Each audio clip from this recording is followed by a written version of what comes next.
পড়তে বসার কথা ভাবলে মাথা ব্যথা হয়ে যায়। পড়তে বসার কথা ভাবলে মাথা ব্যথা হয়ে যায়, তা তো হবেই। তোরা তো ছাপড়ি প্রো ম্যাক্স, মাথা ব্যথা হবে না? পড়তে বসার সময় যদি হাজার হাজার ছেলেটার কথা ভাবিস, এই ছেলেটা লম্বা, ও ছেলেটা স্মার্ট, ও ছেলেটার বাইক আছে, মাথা ব্যথা তো হবেই। তোরা একটা কাজ কর, আমি একটা মলমের নাম বলে দিচ্ছি, ওই মলমটা নিবি, পড়তে বসার আগে লাগিয়ে নিবি, তাহলে আর মাথা ব্যথা হবে না। মলমটার নাম হচ্ছে পানু মলম। তোমার কথা ভাবলে হাত ব্যথা হয়ে যায়। ও তাই? কেন কেন হাত ব্যথা হয়ে যায় কেন?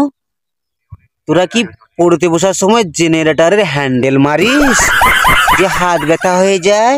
না না, তোরা তো মেয়ে, তোরা কেন জেনারেটরের হ্যান্ডেল মারবি? হ্যান্ডেল তো মারবো আমরা, কারণ আমরা সিঙ্গেল, মারি হ্যান্ডেল না, মানে জেনারেটরে। খারাপ ভাবে নিও না।